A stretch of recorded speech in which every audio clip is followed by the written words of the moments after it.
쉽게 말해서 최근 고점 대비 저점이 한 5,000포인트가 빠진 거죠. 미국 대통령 선거가 있을 때마다 거기에 관련된 증시에 대한 변화들과 상황들에 대해서 판단을 했었는데 최근같이 이렇게 급락의 상황이 나타난 것은 처음입니다. 저는 지금 현재 미국 주식에 투자되어진 분들 같은 경우에는 조만간에, 저는 빠르면 이번 주, 늦어도 다음 주 정도 선에서는 반등의 흐름과 시장의 변화의 모습이 나타날 것으로 판단하고 있기 때문에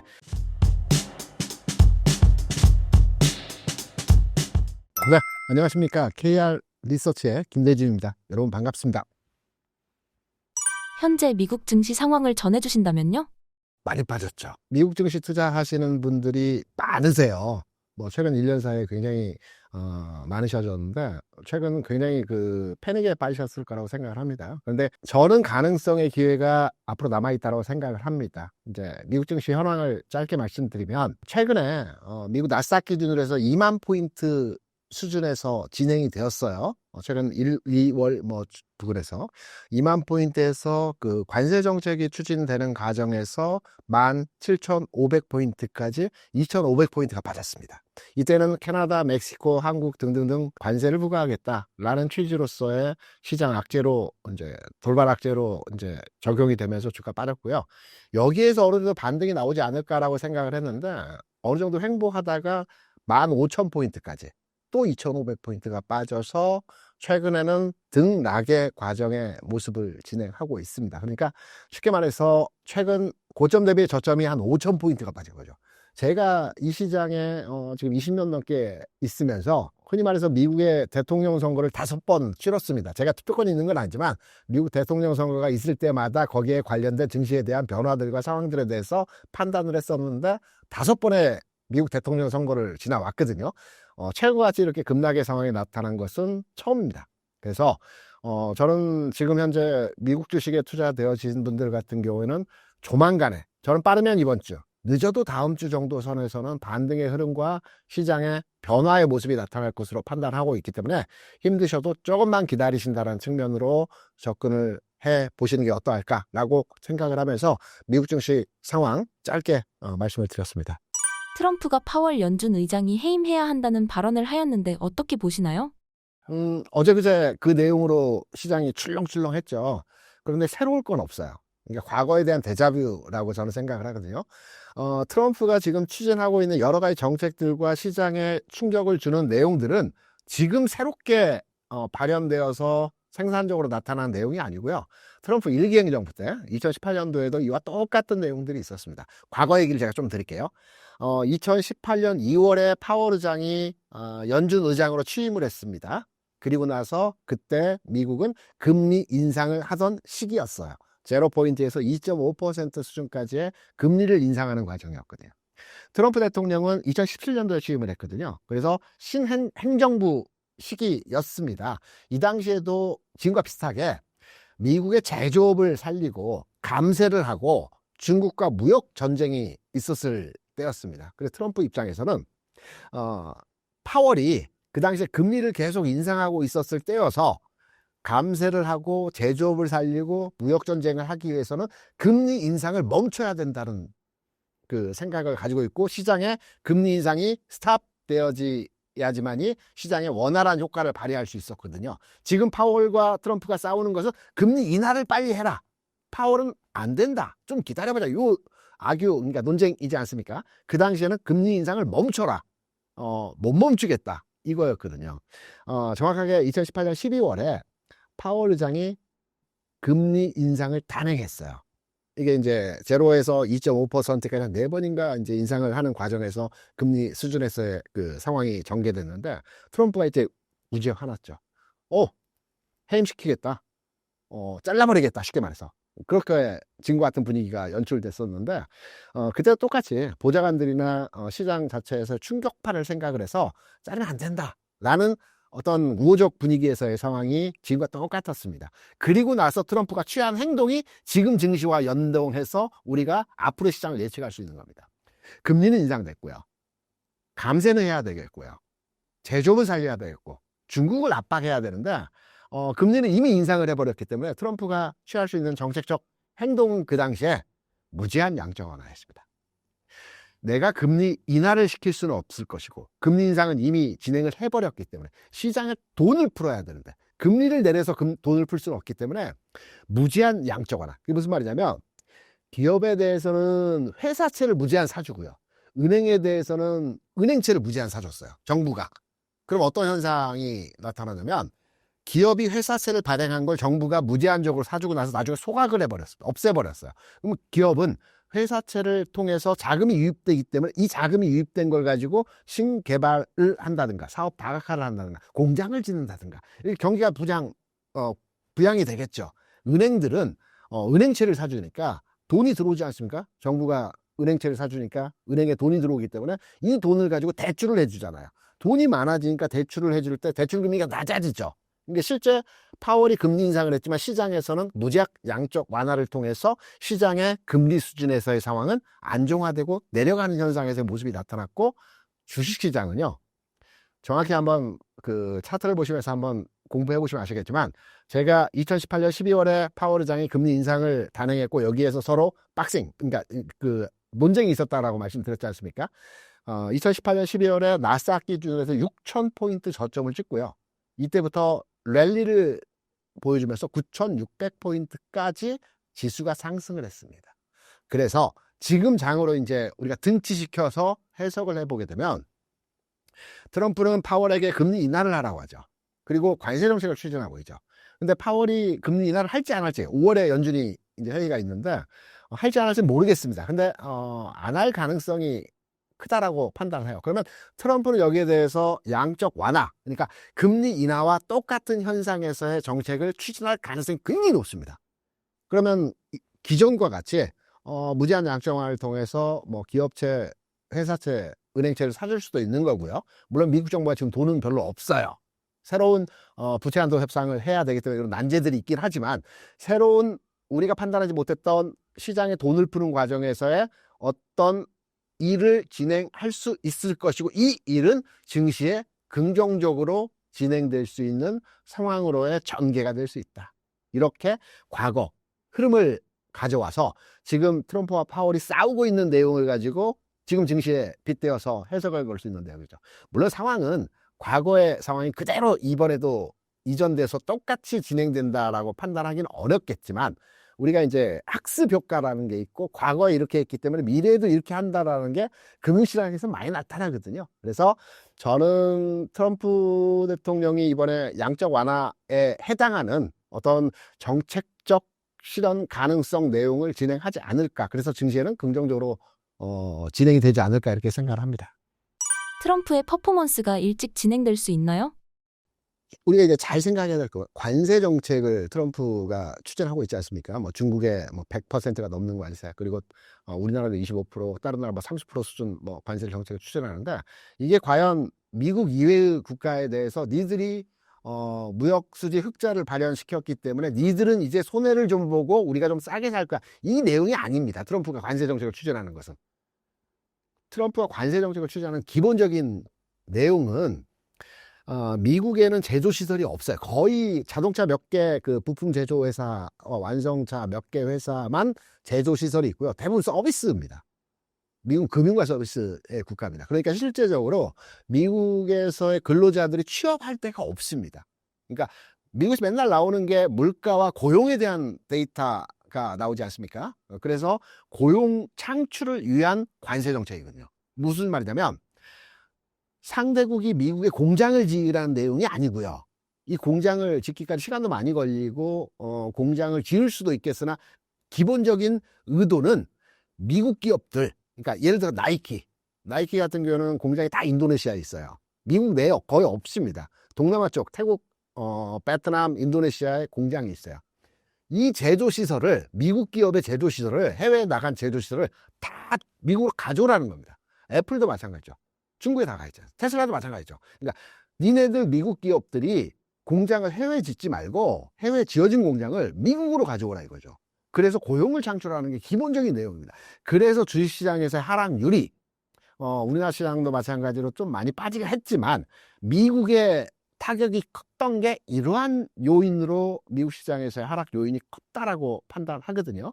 그렇다면 11월에 있을 중간선거, 좀 먼 얘기긴 하지만 그 시간 동안에 어느 정도 관세 정책을 추진해서 회귀하는 기업들이 있다라고 저는 개인적으로 생각을 합니다. 미국 내 기업이겠죠. 그러면 일자리 창출이 늘어날 것이고, 그러면 고용, 굉장히 미국인들이 정서적으로 중요하게 생각하는 게 물가도 중요하겠으나 그보다 중요한 게 일자리거든요. 일자리가 이민자 출국도 마찬가지로 일자리를 점유하기 때문에 이민자 출국을 진행하는 거거든요. 그래서 일자리가 늘어나고 이거에 대한 중간 성격의 선거 평가도 긍정적으로 진행될 가능성이 높다. 다만 내년 중간 선거까지 시간이 많이 남았는데 이 기간 동안에 트럼프의 이 정책이 먹히느냐가 중요하겠죠. 반대급부가 요즘 많지 않습니까? 중국도 그렇고. 그래서 이 부분은 좀 더 지켜봐야 되겠으나 궁극에 추구하는 방향은 이 방향으로 진행되는 내용이다. 그래서 시장을 우리가 판단하고 해석하는 데 있어서도 이 내용을 접목시켜서 이해를 해야 된다라고 생각합니다. 하락 중 주목하면 좋을 종목 및 섹터는 어떤 것이 있을까요? 국내 시장을 말씀하시는 거죠. 첫 번째는 반도체입니다. 우리나라 시장 먼저 첫 번째 말씀드리고 미국 시장에 대한 흐름들을 말씀드리면, 첫 번째는 반도체가 움직여야지만 이 시장의 전체적인 분위기가 살아납니다. 단순하게 반도체 이외의 작은 종목들의 흐름들, 최근에 정책주들이 많이 움직이고 조선이나 방산주들이 최근에 움직임의 흐름을 보여줍니다. 그런데 조선이나 방산이나 정책주가 움직여서 시장을 움직이지는 못합니다. 반도체가 먼저 움직여야 돼요. 제가 시장의 분위기는 빠르면 이번 주 다음 주 정도 선에서 개선되는 현상에서의 모습을 만들어 갈 것이라는 말씀을 드렸죠. 그럼 반도체가 먼저 움직이고 분위기가 호전된 상황 하에서 나머지 종목들이 따라가는 형태에서의 모습들이 나타날 가능성이 높고요. 그러면 반도체를 사야 되겠죠, 현 시점에서. 그럼 반도체 내에서는 투탑 삼성 하이닉스가 있을 거고요. 좀 무겁다 라고 판단하면 소부장단에서 소재주를 사야 됩니다. 소재주 종목에 대한 국내 시장에서의 관심도가 필요하다라고 생각이 되고 있고요. 미국 시장은 주시장에서 가장 큰 재료, 그러니까 호재성 재료가 가장 크게 우리가 생각하는 주시장에서 재료가 뭐냐면은 낙폭과대입니다. 신약 개발, 수출, 데이터 이런 게 아니고요. 많이 빠졌다라는 게 주시장에서 가장 큰 재료입니다. 그러면 최근에 미국 시장 내에서 많이 빠진, 그러니까 개별주가 아니고 대형주겠죠. M7이겠죠. M7 내에서 많이 빠진 종목들 위주로 해서 이들 종목의 리바운딩이 세게 나올 자리이기 때문에 미국 시장은 가볍습니다. 판단이 쉽습니다. 많이 빠진 M7 종목으로 투자를 하셔야 할 시점이 아닐까 이렇게 생각합니다. M7 주식 중에 대표님께서 주목하고 있는 건 무엇인가요? 이제 무거울 수도 있는데 애플 정도 수준에서의 흐름이 될 것 같고요. 그리고 엔비디아 같은 경우에도 지금 현재 수준에서의 주가가 100불 위아래 왔다 갔다 합니다. 깨지기도 하고 그러는데 이 주가의 수준이 지난해 8월 수준의 주가입니다. 올라갔다가 쭉 밀렸거든요. 그러면 100불 아래 수준이라고 한다면 엔비디아에서 충분히 메리트 있는 가격 수준이라고 판단되기 때문에 엔비디아 특징적으로 M7 내에서 우리가 관심을 가져볼 만한 종목이라 생각을 하죠. 최근 반도체 시장 상황을 전해주신다면요? 좋아지고 있어요. 짧게 말씀드리면. 그러면 왜 좋아지고 있는지를 이제 설명을 부연으로 해드려야 되지 않겠습니까? 주변에서 뉴스만 보면 반도체에 대한 좋은 뉴스보다는 나쁜 뉴스가 많아요. 근데 불과 한 3, 4개월 전만 가보더라도 전부 다 나쁜 뉴스였어요. 그런데 좋은 뉴스가 조금씩 나옵니다. 어떤 내용을 우리가 집중해서 반도체에 대한 평가를 해야 되는지를 이제부터 설명을 드려볼게요. 지난해 우리나라 수출 데이터 측면에서 반도체가 1,400억 불 수출을 했습니다. 우리나라가 이제 대략 1년에 수출하는 규모가 6천억 불 조금 넘거든요. 7천억 불 왔다 갔다 합니다. 이 정도 규모인데 반도체가 1,400불이 어느 정도 규모이냐, 역대 최고급입니다. 그러니까 지난해 수출되었던 반도체 양 자체가 지금까지 반도체가 생산돼서 판매되었던 수출액 기준으로 봐서 가장 많았던 겁니다. 1,400억 불. 지난해 반도체 안 좋다라는데 수출은 많이 됐어요. 그러면 추세를 봐야 돼요. 여기 두 번째 추세를 봐야 됩니다. 반도체 지난해 수출 잘 되었다는데 수출이 하향화되고 있는지, 그러면서 역대급을 찍었는지, 상향화되어지면서 역대급을 찍었는지가 중요하죠. 이게 관성이거든요. 주시장 관성의 법칙이 통하거든요. 그러니까 방향성대로 움직이려는 힘은 계속 그 방향으로 간다라는 거죠. 지난해 월별로 말씀드리기보다는 분기별로 평균값을 말씀드릴게요. 지난해 1분기에 100억 불이었습니다. 평균값이. 2분기에 110억 불이었습니다. 3분기에 120억 불, 4분기에 130억 불입니다. 약간의 오차는 있지만 추세를 말씀드리기 위해서 설명드린 거고, 지난해 반도체 수출의 추세는 상반기보다 하반기에 반도체 수출이 증가하는 점증하는 추세로의 모습을 보여줬다는 점입니다. 그럼 여기서 중요한 게 지난해는 지나간 데이터 아닙니까? 그럼 올해로 넘어와서 1, 2, 3월, 4월 반도체 수출이 어떠했는지를 판단해 봐야 되겠죠. 그러면 반도체 수출이 이러하기 때문에 삼성전자 하이닉스를 사야 된다. 그리고 HBM도 다시 말씀드릴 테니까 이제 종목을 세분화드려서 탑다운 방식으로 내려가는 겁니다. 1, 2, 3월 이제 반도체 수출을 말씀드릴게요. 1월에 100억 불이었어요. 2월에 96억 불이었습니다. 3월에 135억 불이었습니다. 그러니까 무슨 말이냐면 지난해 4분기에 130억 불 정도 수준이 평균 4분기 10, 11, 12월에 수출 데이터였다는 말씀드렸죠. 근데 올해로 딱 넘어와서 1월, 2월을 보니까 지난 4분기보다 반도체 수출인 양이 확 줄어버린 겁니다.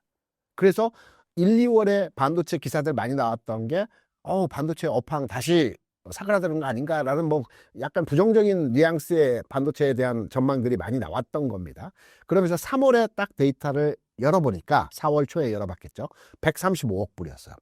다시 반도체 살아난다. 이제 긍정의 분위기가 좀 늘어난 겁니다. 그러면 4월 1일부터 4월 20일까지 우리 잘라서 세분화시켜서 봐야 되니까. 얼마 전에 수출 데이터 4월 동향이 나왔어요. 관세 정책과 민감한 시기이기 때문에 우리는 수출로 먹고 사는 나라니까 수출 데이터에 대한 퍼센테이지가 굉장히 중요하거든요. 시장 상황을 예측하는 데 있어서 지난 4월 1일부터 20일까지 수출 데이터를 보면 전체 수출은 10% 정도 감소를 했습니다. 관세 정책과 영향을 받은 내용으로 해석이 됩니다. 근데 반도체는 10% 늘었어요. 오히려. 그러니까 무슨 말이냐면 1, 2, 3월 100억 불, 96억 불, 135억 불, 4월에는 대략 말일까지 되게 되면 125억 불 정도 수출이 될 것 같아요. 대략 유추해서 판단해 보게 되면. 그러면 135억보다 125억이 줄긴 했으나 3월보다 4월이 줄긴 했으나 여기서 한 가지 우리가 주요하게 판단해야 되는 내용이 있어요. D램 가격과 낸드 가격이 지난해 대비해서 20% 최근 상승을 했습니다. 무슨 말이냐면 자리를 고쳐 앉아 중요한 얘기니까 지난해 수출은 계속해서 점증하면서 늘었죠. 근데 낮은 가격에 팔았기 때문에 매출에서 이익단의 규모가 조금씩 늘어나긴 했지만 그렇게 순마진 자체가 확 늘어나지는 않았어요. 올해 그 매출 구조가 왔다 갔다 하면서 지난해 수준 내지는 지난해보다 약간 준 형태의 매출이 나타나고 있죠. 그런데 가격은 올라갔어요. 그러면 1분기에는 앞서 말씀드린 대로 100억 불, 96억 불, 135억 불 했기 때문에 전체적인 매출 규모가 줄었기 때문에 이익단의 삼성전자의 이번 잠정 실적 나온 게 반도체 부분이 그렇게 좋지는 않았어요. 그러면 4월 들어가지고 125억 불 정도 예상을 한다라고 했죠.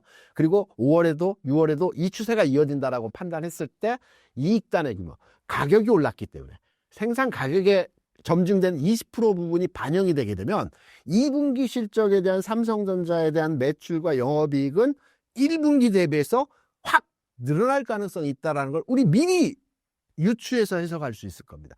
그러면 주가의 수준은 항상 경기에 6개월 선행하거든요. 그러니까 산업의 경기가 6개월 뒤에 저점 찍을 거야. 그러면 지금 주가는 바닥을 찍습니다. 항상 이 원리에 의해서 움직입니다. 그러면 산업이 6개월 뒤에 바닥을 찍어요. 주가가 먼저 바닥을 찝니다. 선행합니다. 6개월. 경기에 대해서는 10개월 선행을 하고요.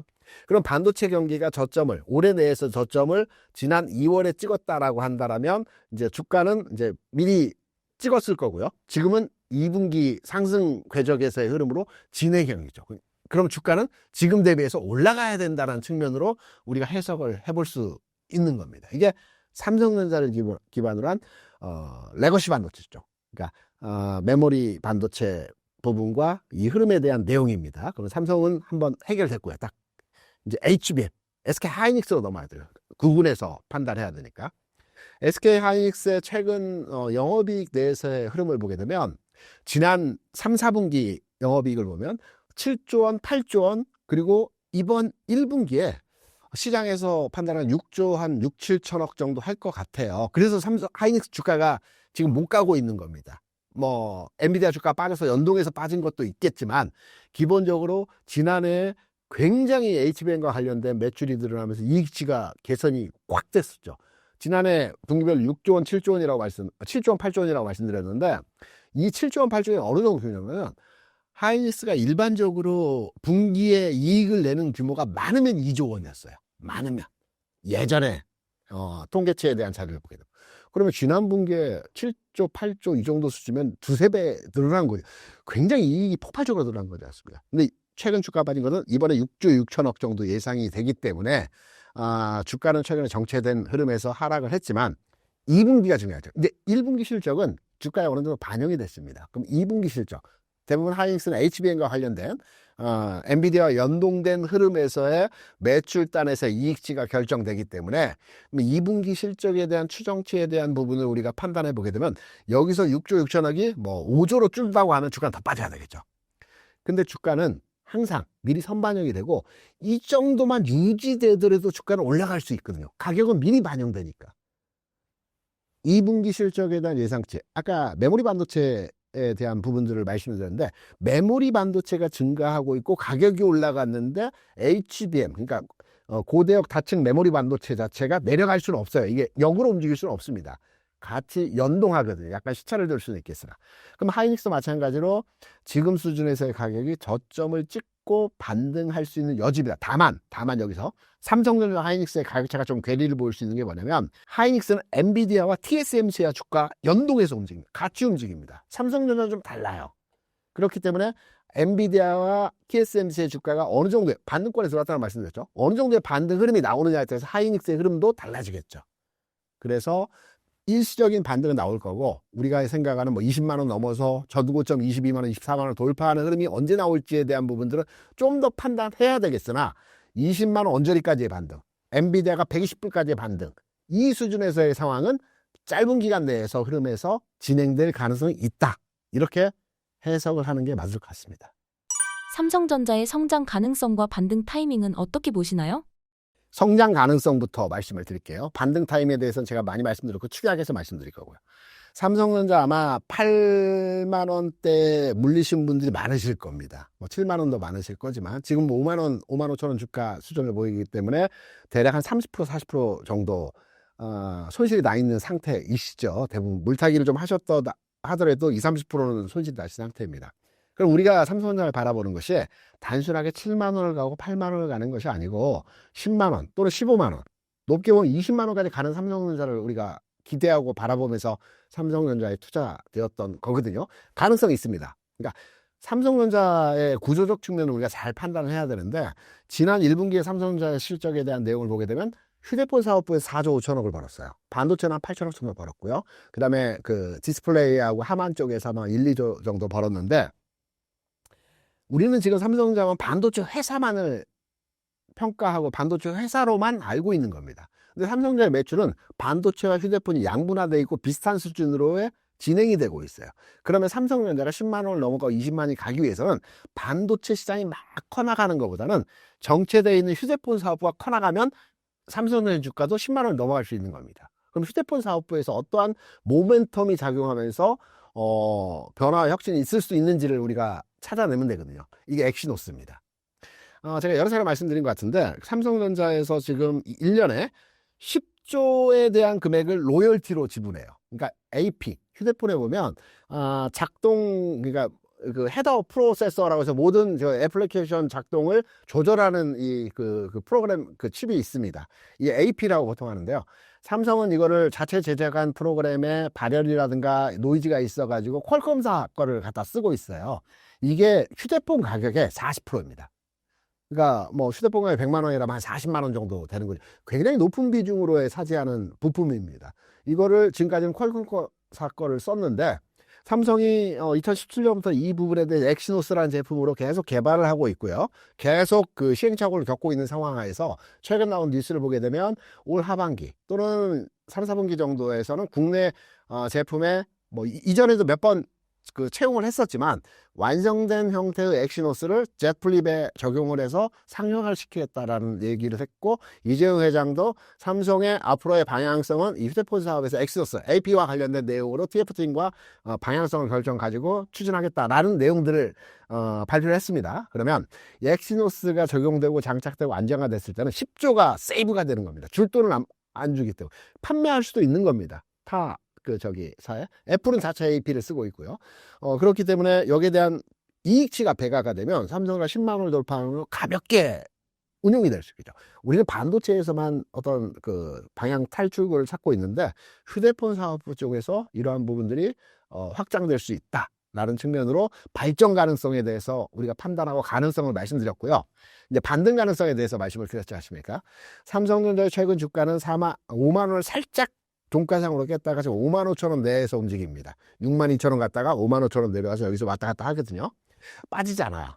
여기서 이제 우리가 판단할 수 있는 건 외국인 지분이거든요. 외국인이 지난 8월에 57% 지분율에서 삼성전자 주식을 계속 팔아서 49.8%까지 내려갔다가 2월에 내려갔다가 지금 50.3% 정도 하고 있어요. 외국인이 더 이상 팔진 않아요.